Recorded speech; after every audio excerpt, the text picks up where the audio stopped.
Now, Hila is going to come on stage. She's actually been participating in DevOps Days. Who's been DevOps Days before? DevOps Days, anybody? All right, I see a few hands. Amazing. If you haven't, these are really cool conferences around DevOps. So without further ado, I'll let her introduce herself. Hila, please join on stage. Thank you. Thank you. Thank you very much. So first of all, thank you so much for being here, in general in Craft Conference, but also here in my talk. And this talk will be about Terraform practices. So Terraform is a great tool, right? It is used widely across the world. And this talk will cover not only bits and pieces regarding Terraform practices, but also, hopefully, will make you think about Terraform in a broader context rather than just an infrastructure as code tool. So first of all, hi, my name is Hila Fish. I'm a senior DevOps engineer, and I work for Wix. For those of you who don't know, Wix provides a platform for building websites, either for tech-savvy people or not. I have 15 years of experience in the tech industry. I'm a firm believer of communities, so that's why I'm part of AWS Community Builders Program. And also, since I'm talking about Terraform quite a lot, so I was recently recognized as HashiCorp ambassador as well. I'm a DevOps Days TLV core organizer, so I help organize the event. And let me tell you, you don't know how much effort it is to make a conference go live. So the organizers are doing an amazing job here. So we will give them applause, we will give them applause. I'm a mentor in courses and communities. I'm a DevOps culture fan. I think this helps, what helps companies achieve great things. And in my spare time, I'm a lead singer in cover bands, as you can see in this picture, and it is a lot of fun. Okay, so Terraform implementations can be good, bad, and sometimes also ugly. Small disclaimers, I'm going to cover here practices about Terraform open source only. I assume they implement things differently for Terraform Cloud or Enterprise, but here you're going to see only stuff that I know about from Terraform open source. You'll see examples here mostly from AWS provider, but of course Terraform works with any cloud provider, AWS, GCP, Azure, everyone. Yeah.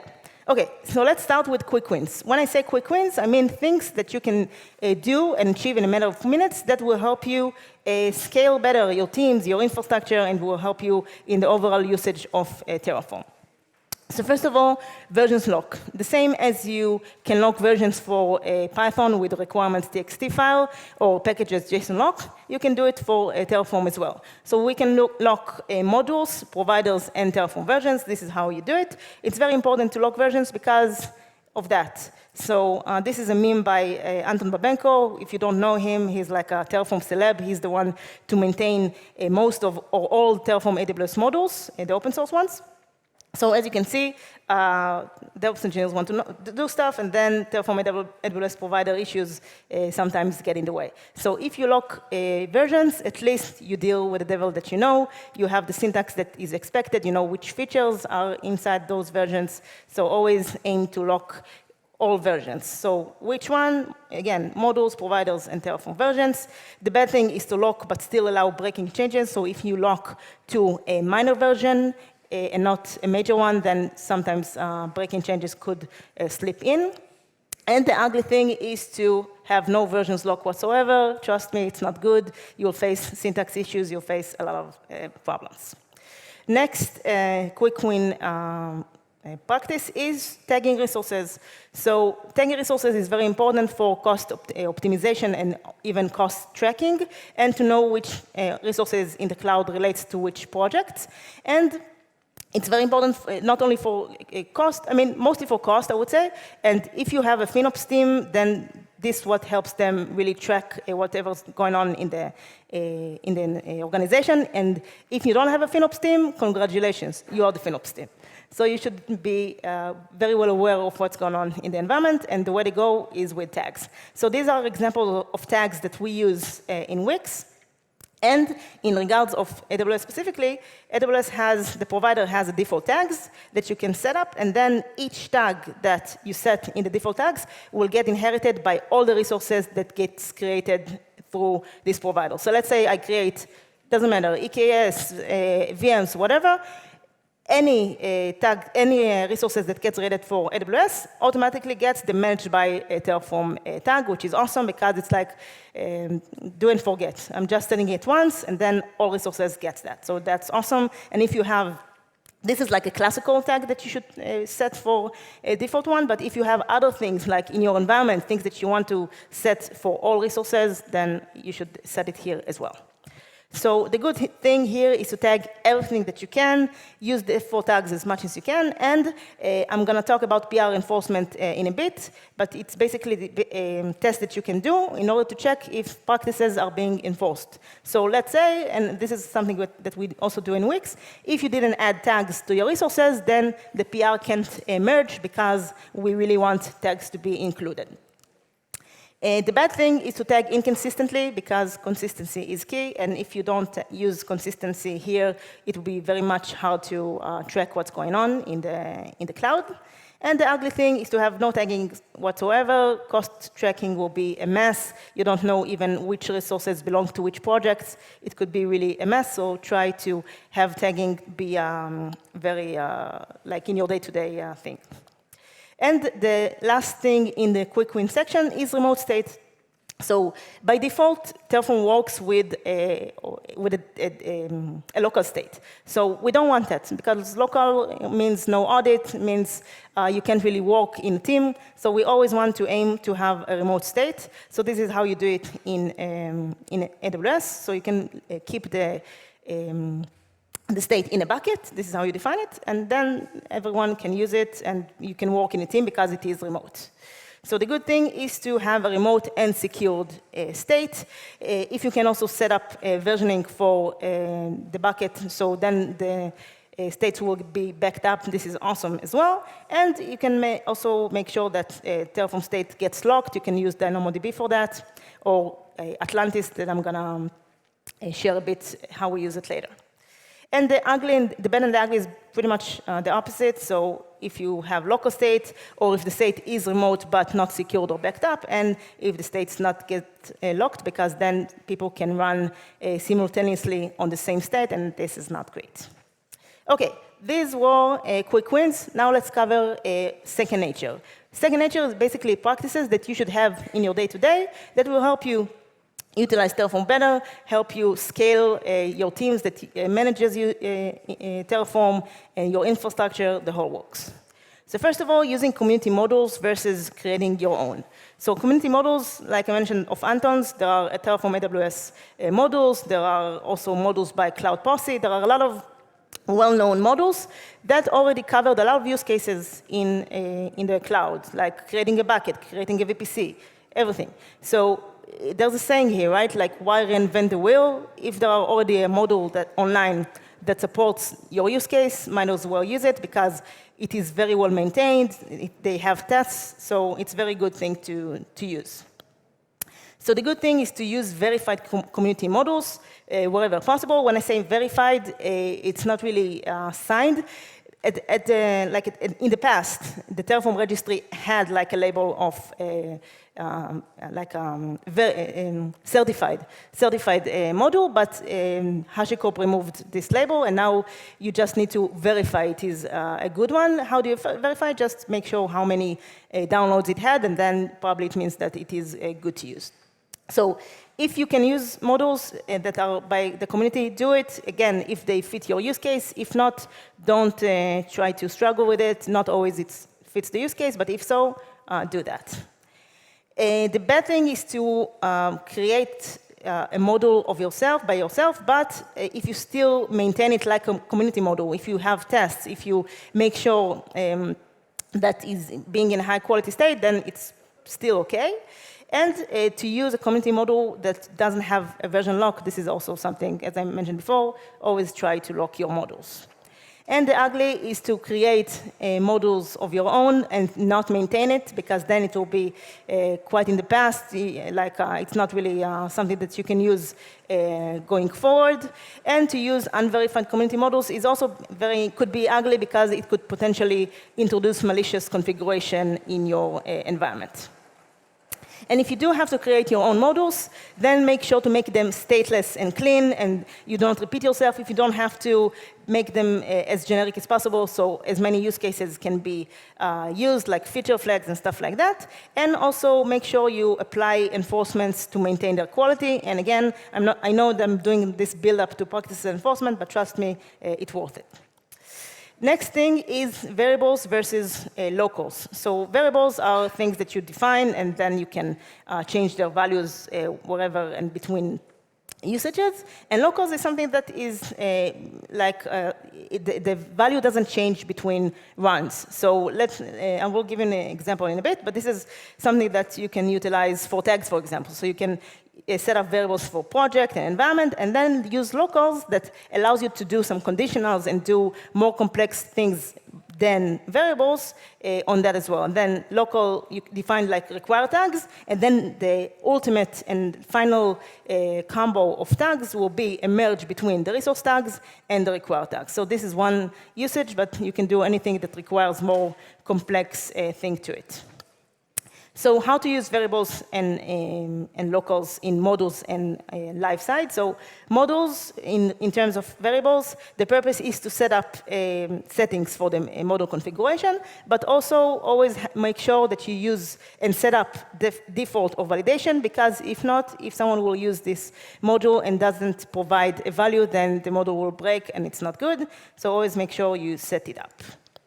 In terms of locals in modules, it could be considered as a constant to be honored or relied on. So this is a good example for that. Let's say we have a module to create a bucket. And we are an organization, we want to make sure everything is consistent and all buckets can be related to our organization. So I can set up a naming convention to the bucket. And that way, if someone uses this model, they are bound to the bucket naming that we have set up here. And something is just a small remark about that specifically. If you set up stuff in regards to naming and stuff like that, just have in mind the constraints of providers and cloud stuff for like characters, because sometimes you can't use more than 15 characters for resource X or Y. So just have that in mind when you set up things in terms of naming. Let's see how to utilize variables and locals in the live side. So when I say live, I mean where we call the models. So the developers here would love this analogy. Models are like classes, and then live is like the instantiation of the class. So wherever we call the models, this is the live side. So on the live side, for variables, if you use the variables once, so just set the default. And if you use it per region, etc., then you should use the tfvars file, which allows you to manage different variables per region. And for the locals, try to avoid using locals, because we want to make sure the live side is kept as simple as possible and leave the logic to the module side. But if you really have to, then use it. And a good thing here also is to use and to leverage data sources to pass outputs to the module, because that way you make sure that wherever and whatever inputs that are coming are dynamic. So if someone changes it, you don't need to change it because it was hard-coded, but you're grabbing the information straight from the cloud. So to sum things up in terms of this section specifically, the good thing about variables and locals, use tfvars wherever necessary. You can utilize even environment variables, because if you have them, then it will eliminate the need to set up variables specifically, because then it's like variables it is as well. Use locals to the hard-code one-time names, decrease code repeatability, and in mind, just have this notion of keeping things as generic as possible. The bad thing is to have multiple local blocks, if not necessary. Terraform allows you to set up multiple local blocks, but it's not good for for us to maintain it, because maybe someone will like, why do I have multiple blocks and I don't really need it? So if you don't have to, just have one block that in one file, the variables file, and then it will be easier to maintain. Decentralized vars. Don't put variables in different files, and I'm going to cover here also file structure in a bit. Have one file, it will be easier to maintain it that way. And ignoring environment variables, why? If it allows us to have more variables that we don't need to maintain. And the ugly here is to hard-code variable values when not necessary, because this is what variables mean. They vary. So if you don't have to hard code, don't do it. So this is like additional things to the other practices of variables, locals that I showed you a minute ago. OK, file structure. So how do we structure the files inside the module or inside the live side? We can take example from the community modules as well. So in the community modules, we have main.tf that has the main logic of the module, and then variables for the variables, data for any data sources, and versions for Terraform and the providers. So, and then we have two things. We said main logic, right? So let's take, for example, a module that creates a VM.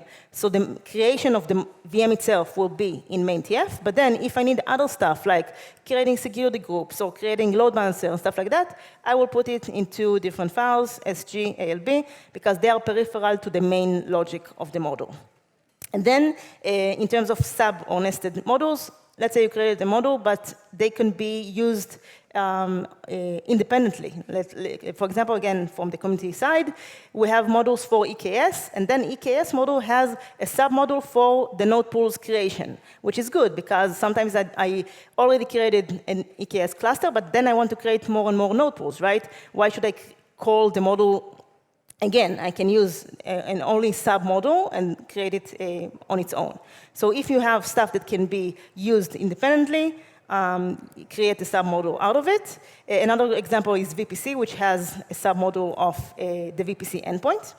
And another reason why to do it is also for breaking out the variables. So sometimes modules can be very, very big, and if you break it down to submodules, then the variables will be divided to all the relevant modules or submodules, and that way it will be easier to maintain because you know exactly what belongs to what, and it's not too much information to have in each file. OK, this section I really, really like, applying classic code best practices on Terraform. And when I'm saying this, I'm not saying Terraform is a pure programming language. I don't believe that. I don't think everyone here believes that. But still, you can apply classic code best practices on Terraform as well. And how do I know that? Because even HashiCorp, the company that created Terraform, realized this is something that we can do. And why? How did it manifest? So before Terraform 0.13, you couldn't even loop over modules. You had to do it all over again. And since the introduction of this version, then you could loop over modules with a single module call. So that's why they realized this could happen, and we should do it too. So what does it mean to apply classic code best practices on Terraform? Basically, keep the code base in source control management, like GitHub or Bitbucket or whatever you choose. Keep the code as simple as possible. Do not repeat yourself if you don't have to. Even principles of functional programming can be applied on Terraform. And the code, of course, should be idempotent. And in terms of human and clean, I want to cover something that I read in an article by Tissien Uo. Very good article. I'm going to have a reference at the end. He said, and I totally agree, that the computer doesn't care what are the variable names that you set up. It could be ambiguous. It could be whatever you're putting. As long as the syntax is correct, it will get executed. But the whole idea of selecting the right variable names and naming convention and refactoring code and stuff like that is for the sake of us, human beings, that manage and maintain the code. So that's why we should always have us in mind. And yeah, the computer can execute anything, but we should really practice and follow naming conventions and stuff that will help us maintain the code in the long run.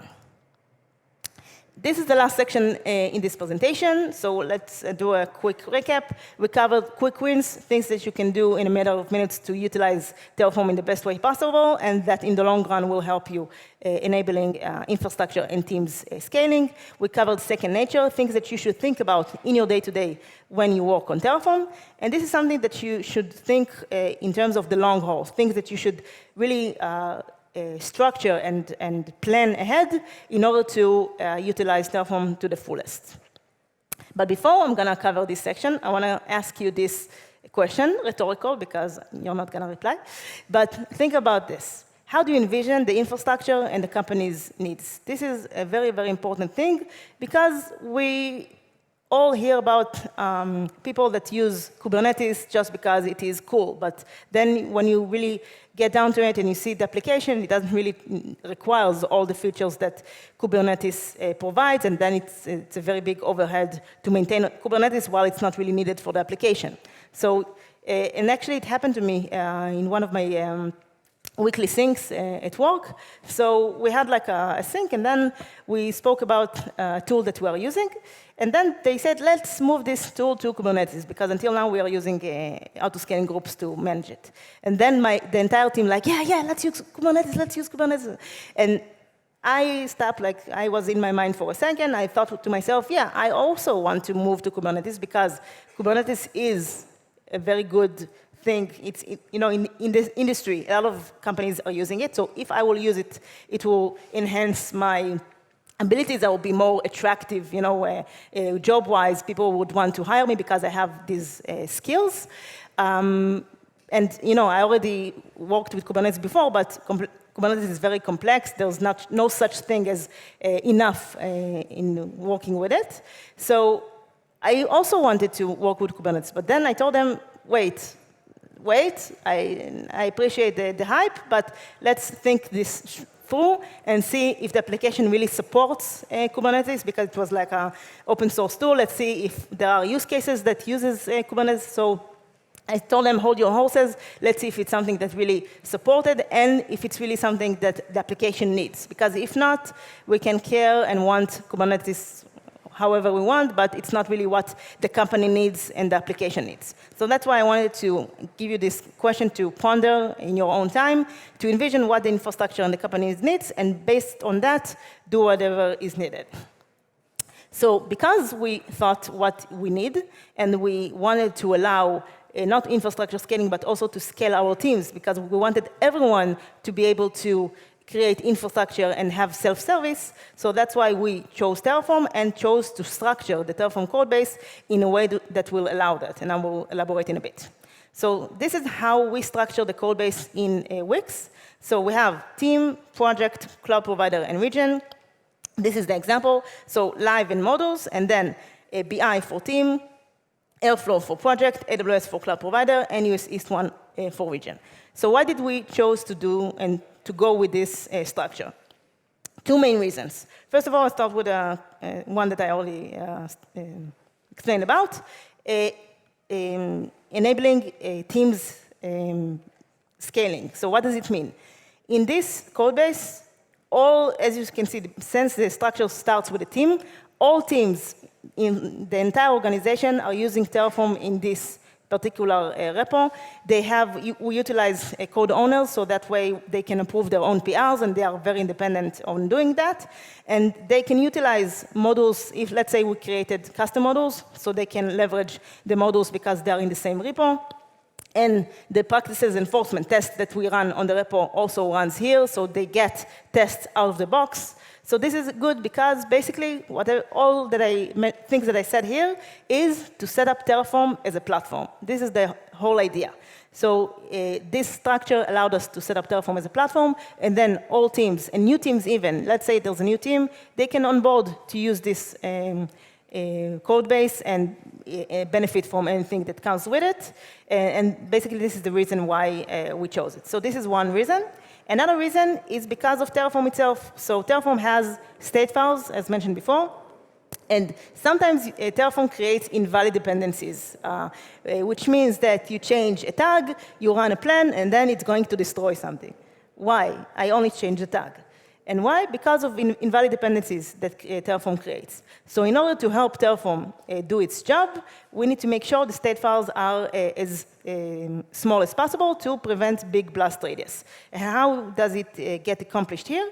Because the state file is kept in US East 1 level, like the most specific one. So it means the state file only covers resources for Airflow, for the BI team, in AWS US East 1. So it's very, very small. Then small state file is being handled, and then we eliminate the idea of, or not idea, but actual implementation of invalid dependencies that Terraform could do because the state file is very, very small. Let's cover a bit workspaces. So workspaces is basically the same code file, same code base, and same code that you run for different, let's say, customers or different regions and stuff like that. So whenever you have same Terraform config and different customers, like AWS accounts or GCP projects, then you can utilize workspaces for that.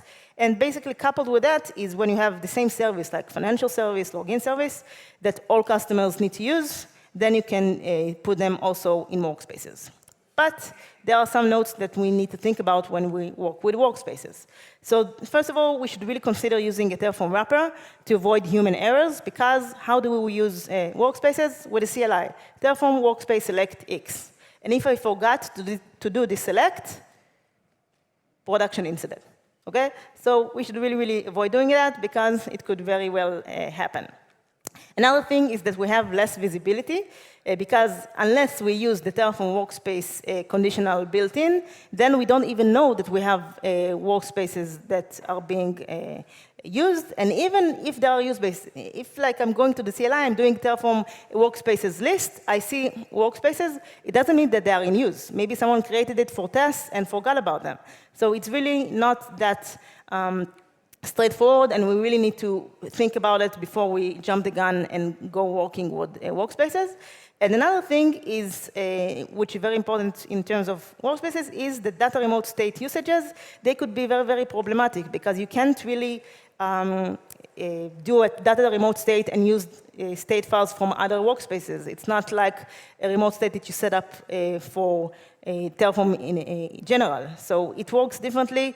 It could be very problematic. So just think this through before you start working with workspaces.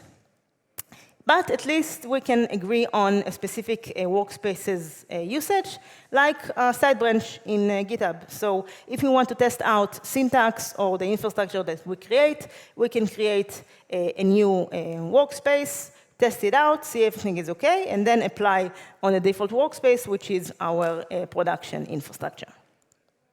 So the good thing, or not really the good thing, but when you really plan ahead, I mean, the good thing about planning ahead when you think about Terraform and structuring the Terraform codebase is that it will allow you to set up small state files and to set up Terraform as a platform, because as we saw, it's good for onboarding new teams. It's good for scaling the infrastructure, because that way you can really manage things and it wouldn't be a painful overhead, etc. The bad thing is that if you don't really plan ahead, even organizational changes could require you to restructure the code, which is not good. We want to be able to be on top of things and be in control, and we don't want outer things like organizational changes make us change things. So plan ahead. This will help you prevent refactoring later on. And the bad thing also is to use workspaces for the wrong reasons, like I showed you before.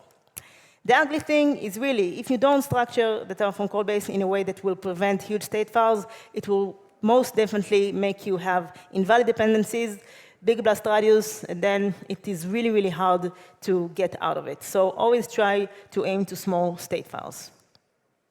Terraform execution. So always aim to have a remote execution because of audit purposes, because that way you don't have to keep local credentials set up in your environment. Also aim to apply with a plan file, because that way you know exactly what you are applying. And set up Terraform timeouts, because when I started out with Terraform, I created auto-scaling groups with spot instances, and then the price that I chose wasn't right, and then I had to wait.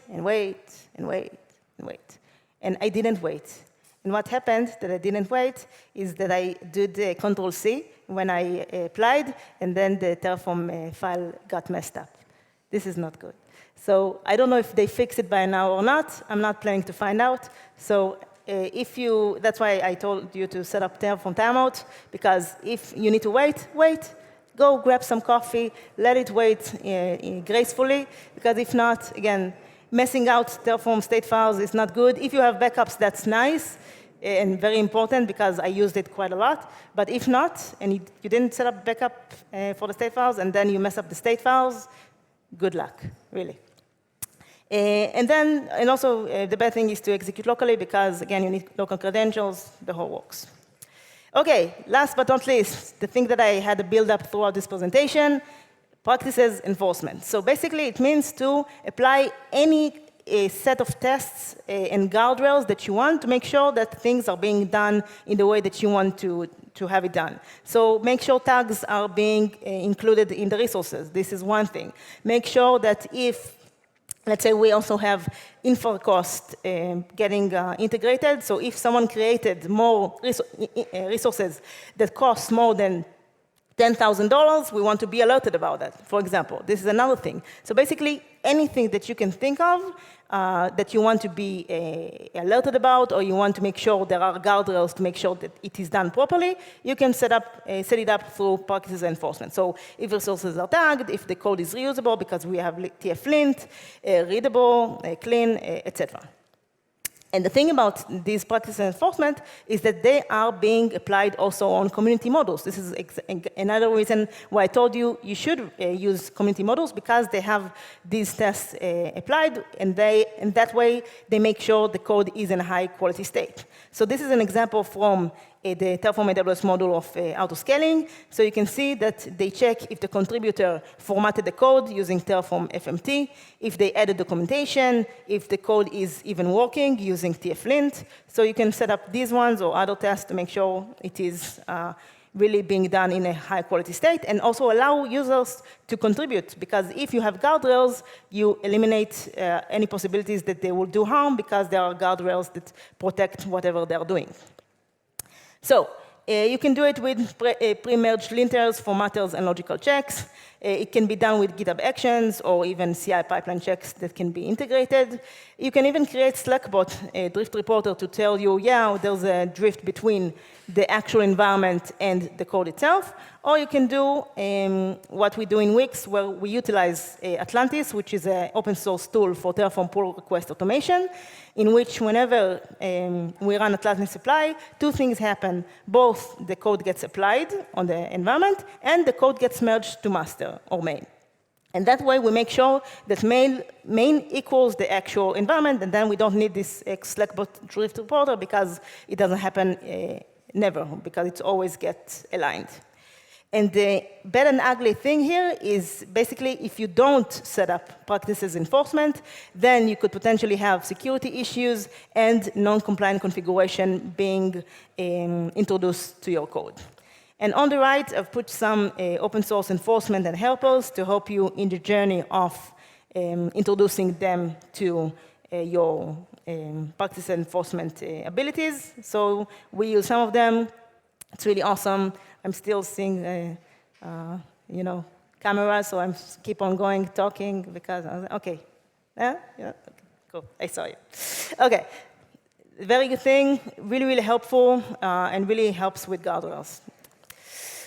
You remember this question? I asked you this before, and I'm asking you this again, because I couldn't stress enough how important this question is. You really, really have to think how things are being done and what is needed for your company and for your application, because that way you can set up any practices that are important. You can make sure what is important and implement things based on that. So always think about the needs of the infrastructure and the company, and then do whatever necessary based on them.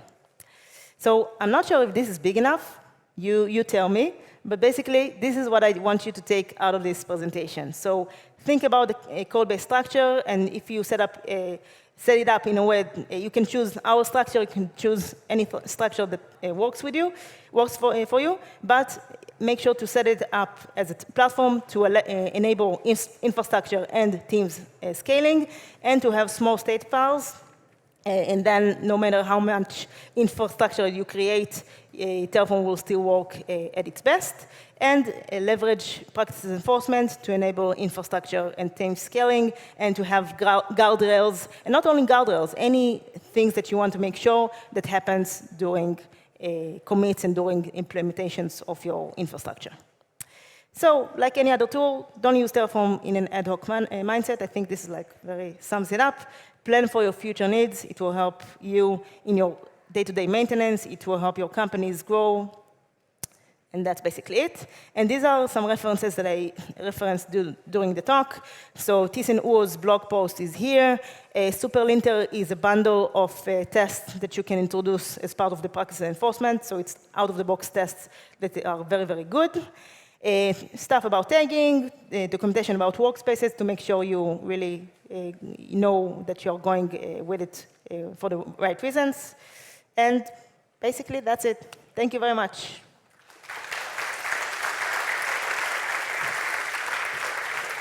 All right, thank you. Whoa. I got the echo today, all right. Yeah. Okay, so. Have a bit time for questions, I think. Correct, yeah. So we got time for a couple of questions. We do have a couple of questions already in Slido. I'm gonna read you the first one. Okay. What's your perspective on further tooling in the ecosystem, like TerraGrunt or linters or? As a DevOps engineer, I'm all for integrations. The integration is part of my day-to-day, so I'm good with that, as long as it really serves the purpose. Don't just use it because everyone uses it, as I mentioned. If it really is something that covers your use cases, your pain point in the day-to-day, then leverage it, and it will worthwhile the maintenance of that tool. Yeah, I think the concept that you put up, like think about your infra, right? Like how does it look like? It kind of applies to these tools and things like that, yeah. Next question. Yeah, we still have time. If you have a big Terraform project, say a platform, what's your perspective on splitted states versus one monolithic state? What is the first? You can have it here as well now. If you have a big Terraform project, yeah. I mean, this is exactly what I said in my talk. Split states is the way to go. It will eliminate invalid dependencies. So we saw it. I feel it in my day-to-day. When I used in my previous companies monolith state, it's just really headache. We can't get out of it. As opposed to split states, that's awesome. What I see in the plan is what you get. What is expected, that's the way to go. Always. Yeah, so the smaller the better, Yes. but always think about the organization and where is it growing, so then you also don't paint yourself into corners like you mentioned. Exactly. Cool. One last one, maybe. What is a better way to pass output variables between modules via remote state source or using data source or querying big tags? I would say data source because remote state could change, and maybe if people move it around, you need to go back to the code and change it, as opposed to data source, which goes directly to the cloud, and they have like a built-in, like if you query for VPC based on tags, then it doesn't matter where the VPC lies or what its name. If you choose a tag based on like a regex, it will catch whatever you need. So data source is usually the way to go, but it doesn't mean that remote state source is not good. It's also good. Beautiful. And I like that last one. How do you test your config and your modules? Any best practices? Basically, have any guidelines set up through practices enforcement. So TFLint is like a built-in test for checking syntax of Terraform. So this is the way to go. Infracost for cost management. Testing configuration. Also, there's a tool called, I mentioned that, forget his name. Forgot the name, but it was on the right side. You have everything there. Got it. Well, please round of applause for Hila. And I want to present you this little keepsake from the group of crafts. So maybe just for the people outside can also see it. I'm shocked. So here's a little this is keepsake. So cool.